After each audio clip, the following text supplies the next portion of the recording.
back to the Focused on Infinity podcast. This is a part 2 to a slightly meandering discussion, but a very good one, that I had with artist Will Porter the other day. This will be part 2 to that. We started talking about religion and the Inquisition and how that ties into some of the things that are going on in our current history right now.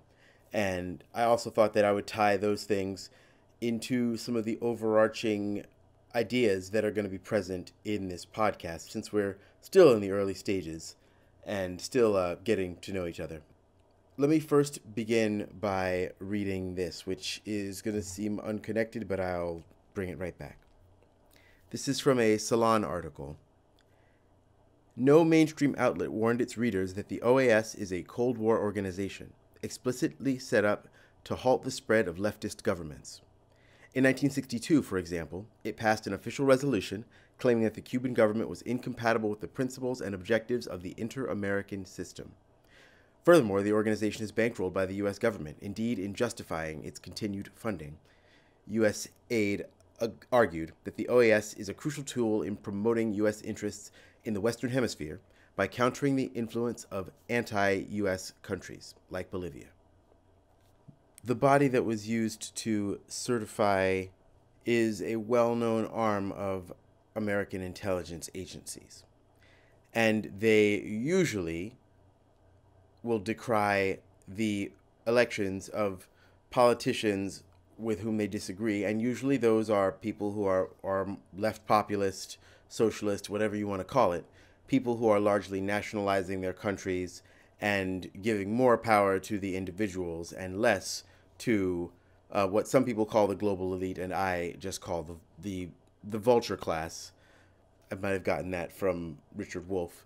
But at any rate, they're not elite. They're not any better than us. They're actually worse. At any rate, let me give you another quote. This is from a 2013 tweet by the new president of Bolivia following the U.S.-assisted coup. She wrote, "I dream of a Bolivia free of satanic indigenous rights. The city is not for the Indians who should stay in the highlands or the Chaco." With that language, it's easy to see what all this has to do with the Inquisition, or it's at least easy to begin to see it. What happened in Bolivia is extremely problematic on at least two fronts. One is that Morales was elected fairly. And he was elected a number of times. Now, one of the bigger problems was that he had so many terms, and that was something that people were saying wasn't necessarily a good thing. But the irregularities in the voting were actually not even from the main count, and as time wore on, it became clear that it was a question of which precincts were coming in, why his votes were going up so much. So it was a very flimsy excuse of, it wasn't like they did exit polling and they found that there actually was major irregularity. It was just a pretext for going into Bolivia and essentially performing a bloodless coup. And it was a bloodless coup not for the health and safety of the people of Bolivia, but for that of the global elite. Now, everything I'm going to say is very easily searchable, and with this as anything, do not ever take my word for anything. And please do, if you hear something that is factually correct, please call me out on it and let me know. But what's important here is, what I care most about in the world is having the right information. You can't make correct decisions about how to leap if you can't see how far the next precipice is that you're leaping to.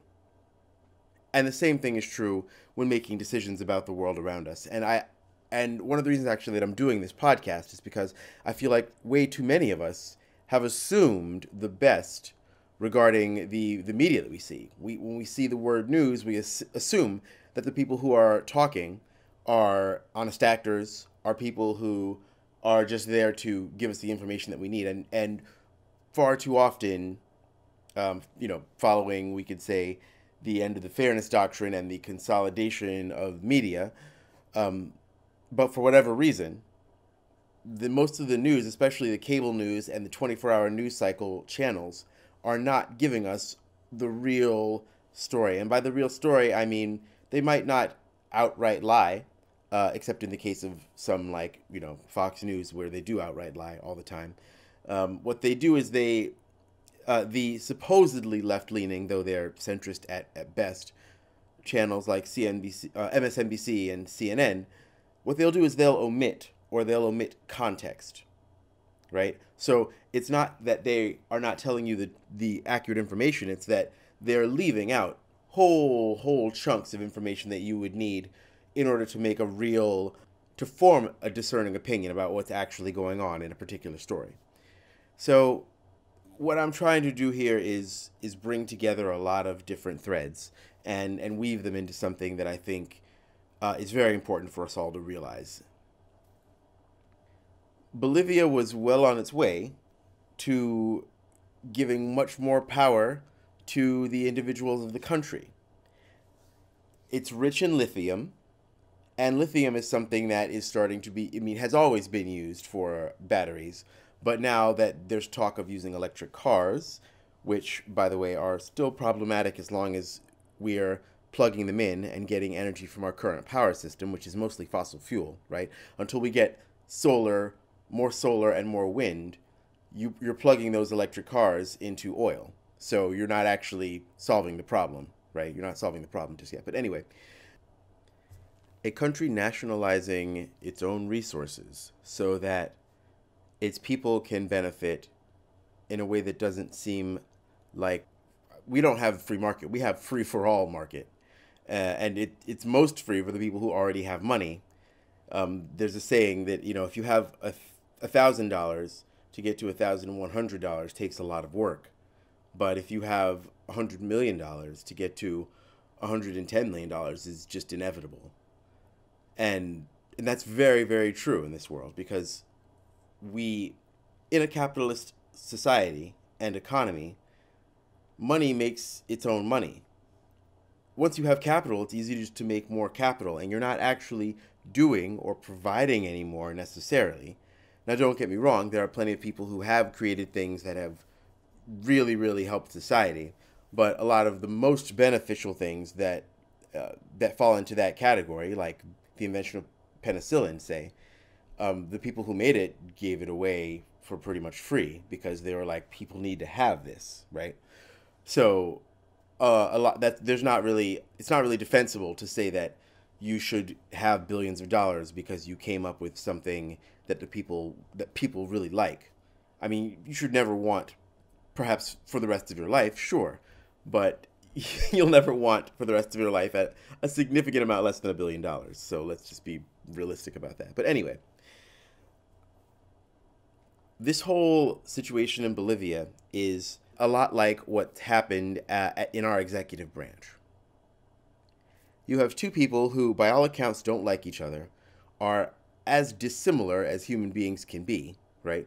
Pence is a very principled and very stiff, very regimented, and very pious religious person.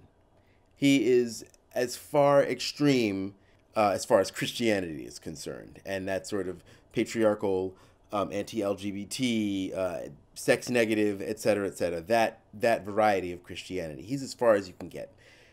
If you were to go down that path, down the Mike Pence path, that's where you'd get to The Handmaid's Tale. That would be his fantasy. And then on the other side, in the big chair, you have Donald Trump, and he has no morals, he has no scruples, he has no ethos. He is end stage capitalism made flesh. A person who doesn't even understand the concept that a business should be there to provide value, not extract it. That a person should make money based on what they have contributed, not what they have, how they're able to game the system. You shouldn't be regarded as a good business person if you go bankrupt, right? If you're an actual business person like myself, small business people, of course, the very last thing we want is to go bankrupt, because that means we weren't able to, ride the line between how much money we were making, how much we were outlaying. There are, all the considerations of business. But with the system the way that it currently is, you can, in fact, companies like Bain Capital, which Mitt Romney started, they would make their money essentially by just playing numbers, looking at a company and seeing how they could extract a bunch of money. Tanking the business was 100% fine because they are insulated. And since they're kind of just playing the stock market, whether it will go up or down, they can still make money. Then tank the business, destroy a whole bunch of lives, and and factories and businesses that have been going for years and years and years, for decades, and still make a lot of money. So that's really bad business, right? That's not real business. That's not really what business is about. But that's the way that business works in this sort of cartoonized end-stage capitalism Donald Trump version. And he is the incarnation of that. Also, Mike Pence's version of Christianity is very much against the teachings of the Bible. Not that I believe in the Christian Bible anymore. I did when I was young. I was very strongly Christian. I was a member of more than one church and was very active as a youth in the ministry. And I read the Bible a lot, and I believed it. Based on that, and based on what I believed at the time, and actually there are many things about Jesus as a figure and the Christian Bible that I think are excellent life lessons, but all those lessons point to that Jesus was a person of A, mercy, B, for what was best for the people around him, what was best for the larger number of people, and also was very, very, biblically speaking, he was against the wealthy. He was against users. He was against people who traded idly in money. So even according to the Christian doctrine, the sort of wealth evangelist and the far right-wing Christian fundamentalist Mike Pence wing that is running things, they're not doing a good job of being Christians, right? But Christianity, however, is their standard. That's the flag that wing is flying. And so you have this, I've heard it before called an unholy alliance, and I think there is no better term for it. This extremely, extremely damaging union between money for its own sake and a kind of rapacious Christianity that sees, even over what it can do for people, the fact that you must be converted to it or face the consequences, essentially.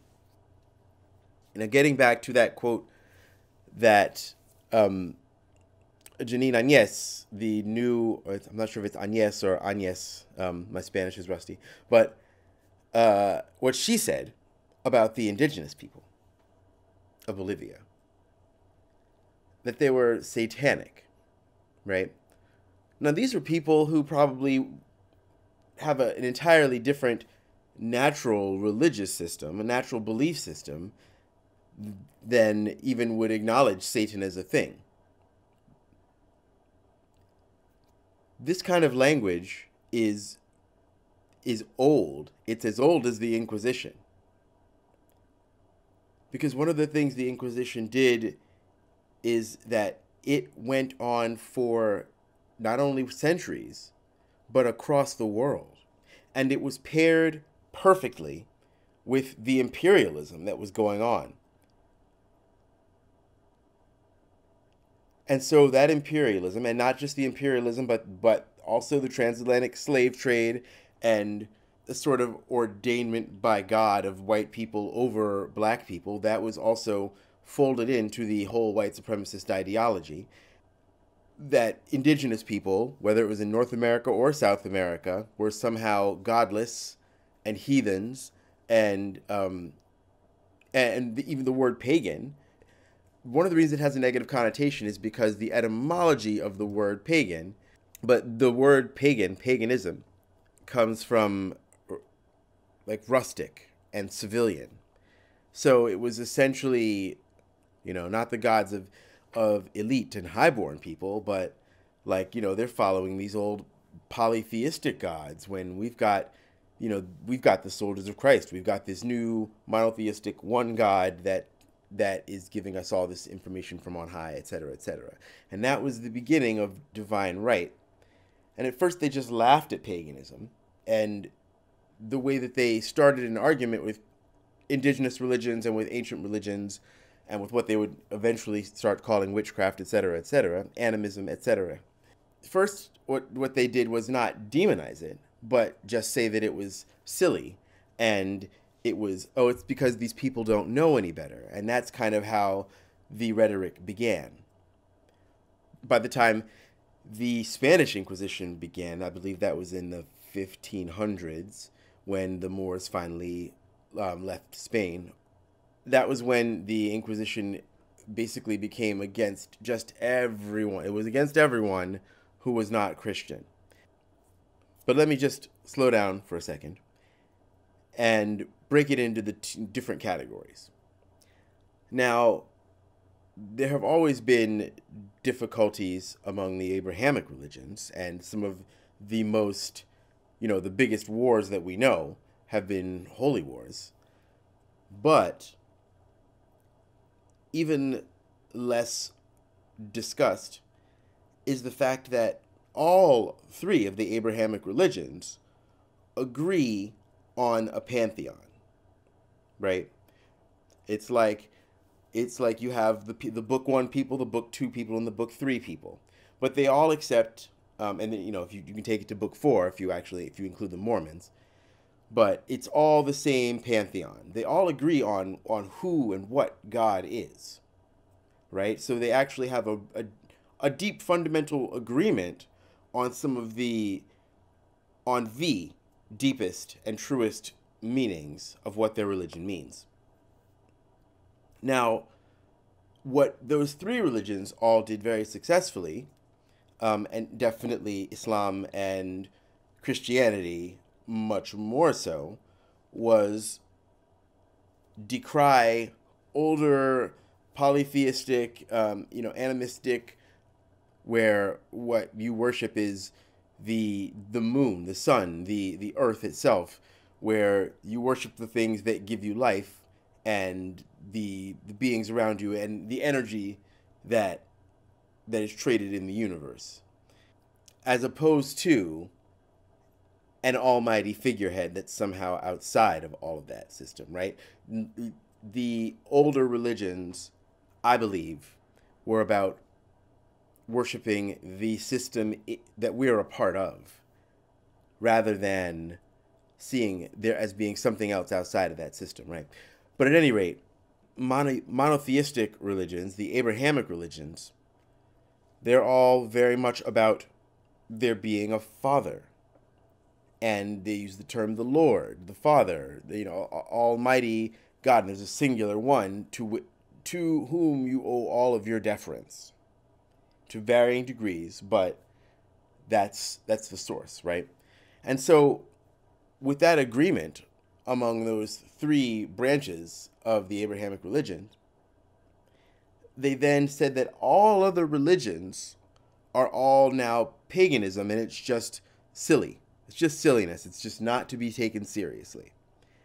But also then it began to assume the sort of connotation of false gods, because obviously there is only one true God, and if you're worshiping, you're worshiping the sun god, you're worshiping Isis, you're worshiping the gods of the forest, that's just some sort of weird. The gods are not in the forest. The God is the one true God on high.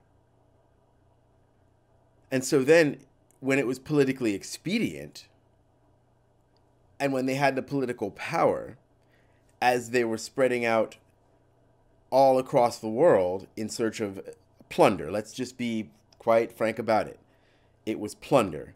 They had come to the edges of their own continent, and they were looking for new places, new resources, new things to grab from the world. And of course, not everyone saw it that way. Some of the people who actually believed in the religion, believed in the Holy War. They thought that it was. Perhaps I do believe that a lot of people were honest in their belief because that belief had been, given to them one way or the other.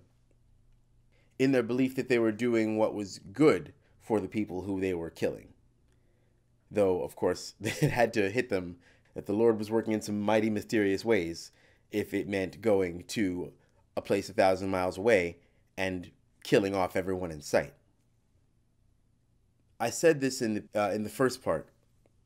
To install divine right, you have to come to a consensus, you have to come to an agreement on what the divine is. And so, if you encounter a group of people who don't agree that your God is their God, well, then you've got a problem when you say that because our king is favored of God, you have to give them 80% of your grain. If they don't believe in your God, they're just going to be like, well, that's fine. But I have my altar. I make my offerings. I do whatever I do for my God that helps me bring the grain in. So, what did they do? They killed them. And they were killing indigenous people wholesale. And of course, they would say that it was because they were bringing... It's something that imperialists say it all the time. They're doing it for the people's own good. They don't know any better. If it weren't for us bringing our technology, they would still be living in mud huts, which, what would really be so wrong with that? If you knew what you're doing, you knew how to eat. Like, what is so wrong with living a life just contending with the planet on which you were born? What's so bad about that? But besides, I'm not personally a person who would live like that. I'm a little bit too bougie for that. But even placing technology as something above just quality of life, that's another part of it. But at any rate, that was one of the main drivers. So many of the flags at the time had the cross worked in because it wasn't a war for territory. It wasn't a war for spoils and spices. It was to bring the updated religion. It was to bring religion to these godless people because it would help them so much. But we see time after time that that's not how history worked. And now you look at populations that are some of the most devout. And in my experience, the more devout believers are people who come from colonized bloodlines. There's a saying, and it said, they came holding the Bible, and they told us to kneel down and close our eyes and hold on to the Bible. And when we opened our eyes, we had the Bible and they had the land. And that's because for the kings, it really was all about the increasing their empire. Right? We don't actually believe that humans were so different in the 12, 13, 1400s that there weren't people who were super cynical, that there weren't people who were using their power and influence to increase their power and influence. Obviously, people use the tactics at their disposal to get what they want from the world. What they had was a monotheistic God which put people in an excellent frame of mind for being controlled and for being told that the special people who are ordained by God are the ones who should be making the decisions, and that the poor would receive theirs after death. To quote the Fugees, they have us praying for an afterlife while they just steal this one. And that's always been the game. That's always been the game. Back to Bolivia. Now, when Janine Áñez said that, I literally got chills down my spine because of just how overt that sort of... not only did she make those comments in 2013, but she took the flag of Bolivia as she was being sworn in for the new interim president, and placed a Bible on the flag and said words to the effect of that no longer does this flag belong to heathens. Now it is claimed for God. First of all, I believe strongly that land belongs to no one exactly, but if it belongs to anyone, it belongs to the people, belongs to all the people of the earth, and the people who have to live on it have the greater stake in how that should go, right? Like, obviously, things that have global affect should have global input, which is why we need to be part of any sort of global conversations involving climate change, because it's not just a one country problem, and there's no way that we can get to where we need to get if everyone's not on board. But at any rate, she didn't need to say that, right? And we all know what was really going on behind the scenes. The lithium.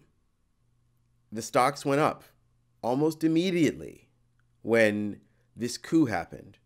And that's because putting in a right-wing Christian dictator, essentially, means that the idea that everything in this country belongs to God has been instated.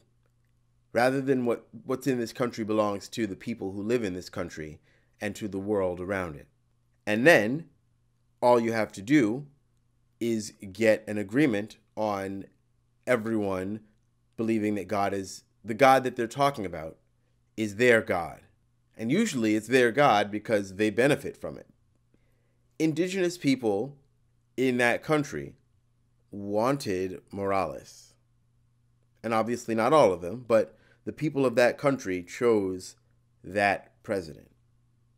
In the continuation of hundreds of years of European Christian imperialism, went into a country that was changing to begin to throw off the yoke of that European imperialism, went in there and just took it right back. And that's not a conspiracy theory. All of the stuff that I'm saying is just, it's either apparent or it's very easily searchable. It's just right there in front of you. Now, how the Inquisition affected North America, well, Native Americans were called godless, they were called savages, they were called all manner of things. And what did they use as proof of that? Was it their actions or the way that they treated the early settlers, etc., etc.? No, it was because they had a different religion and obviously different skin color, which played into it. But skin color also became part of what God meant, as I mentioned in the previous episode. So religion was always a pretext. And it's an excellent pretext because it's the kind of religion that you can't argue with. You can't argue with God is God and God is all powerful and you must obey God. Why? Because God is God and God is all powerful. It's a circular logic, and the way that faith is described is a circular logic that can't be argued. And if the person who's trying to argue it with you has just landed on your shores with weaponry and intends that you will convert or be killed, you've got a big problem. And yet that's what happened all around the world for hundreds of years. Tying this all back together, what happened in Bolivia is the continuation of what happened in there the first time European people set foot on its shores. It's a new wave of subjugation because it's not exactly cool anymore to just use open warfare and troops and the rape and murder, essentially, that created the Latin American countries as we know them now. I mean, why are they even called Latin American? There are no indigenous Latin people. That means European. It's all right there. I mean, why are there so many Hispanic last names in Latin American countries? Those were indigenous people that had conquistadors show up and, pardon the blunt language, rape their way into a new bloodline. The history of the Americas is absolutely barbaric. And the things that were done to convert people after they got here, who were like, no, that's not my God. That's not what I believe. I mean, beatings, killings, tortures such as the world hopefully will never see again. But who knows with our intelligence agencies. Those sort of things was commonplace. That was just part of it. And it was all couched in teaching these heathens the folly of their ways. And it all goes with conquest. And it all goes with the notion that Father knows best. And perhaps if you don't understand it, it's because you just don't understand it. And or even better, it's not for you to know. Your reward will be in the next life. So just give us this one. There's a global uprising going on right now. Chile, Bolivia, Sudan, all over the world, people are standing up to this idea that there is one person or a small group of people that should be in charge of what is good for us all or what we all need. We're all waking up to that. And it's a lie that we need to unlearn in a whole lot of ways. Some of us have an easy time saying that we are for one social movement or the next, saying that we are for Black Lives Matter, but also really keeping strong Christian values. And again, I even hesitate saying things like this because I grew up very Christian and I know people who really, really believe that stuff. But if you are a Latino person or a Black person, you did not get Christianity because you chose it. You had it beaten into you, right? This was not the religion of your people. This is what they gave you so that you had something. Just a way to get through the day when conditions were just so miserable. And when people think of, witches and people like that, who often were just women who spoke too loudly, and who were not willing to accept the patriarchal order, they received the Inquisition style treatment too, and all that was couched in their inherent evil, or that they were satanic. But witchcraft has never been satanic in the way that Christians mean it. Witchcraft has always been about worshiping the earth, the moon, the sun, the things that give us life, and the forces that we see and the ones that we can't see, and working with those for the betterment of all those around us, and also to do no harm. So, religions all over the world have been at the same time crushed by Abrahamic religions and by capitalism. The same foot. It's really important that we don't leave any of the structures intact in our own heads that are doing us harm. It doesn't make sense to be pro-Black and anti-LGBT. It just doesn't follow logically, because there are Black people who are LGBT. So it just doesn't compute, right? It doesn't make sense to be pro-woman but racist, because there are women of all races. So what is it that you're actually for? You can't be okay with what's happening to women in Yemen who are being slaughtered every day with our tax money and operational assistance of our military complex. So you're not really being pro-women if you're allowing that to happen to women. All of this really matters. And we have to start looking at how all of these hundreds of years of having certain things beaten into us. And do I think that it's a conspiracy by a single organization like the Illuminati or something like that? Like, no, I don't have any use for that. I don't care about that. One of the best ways that you can get a conspiracy basically to take hold is to compartmentalize it. Right? That's how you plan any good surprise, even a surprise party. It works through compartmentalization. You only tell people what they need to know.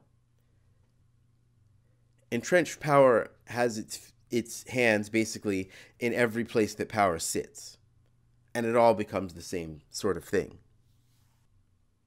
Now, I was going to tie this back into more of my own religious practices and beliefs, etc., but I'm going to save that for a different time because this has become longer than I thought it might, which is great. But there's a saying, we're the daughter of the witches that you weren't able to burn, sort of taken up as a badge of courage. And there is a surge of interest in witchcraft and in religions that are not the standard Abrahamic religions and in that kind of spiritualism among people right now. But if you actually think you're the descendant of someone who would have been called a witch, what are you doing that could maybe get you burned right today? And if the answer is nothing, then you don't deserve that mantle, right? If you're looking to actually put things in balance, to set right what has been set wrong, to actually worship the planet that gives us life, that is incompatible with anything other than what would be considered a radical set of political stances. And radical in terms of bringing power back to the people and away from the people who are destroying us. If we are the children of the witches they weren't able to burn, it's really time we start proving it. Because right now, the Inquisition goes on unabated. And believe me, after they get rid of all the indigenous people, they're going to come for everyone who's not one of them. That's how it always happens. Anyone who's too loud or is actually trying to help the people get what they need, they're going to start taking them out. We're in a really precarious but hopeful moment right now. One where all of the structures that we have grown up under have been basically, the mask has come off. It's been laid bare that they're not what they really said they were. Right? You find out that Santa Claus isn't true, but they keep telling you that Jesus is true. Sorry, Santa's just a fat man in a suit. And the current Jesus, in the image of some pastor with a megachurch who puts padlocks on the door to prevent the poor from sleeping in it during a hurricane, you want to talk about what's a false god? That's a false god. And this is coming from somebody who worships the sun 4 times a day. But that's enough for now. I hope you've enjoyed this and all of our other episodes. Please do follow us on Instagram and on YouTube, and we're going to be showing up in more other places. SoundCloud is our main home for now. Thanks a lot for listening, and I'll talk to you soon. Grendel out.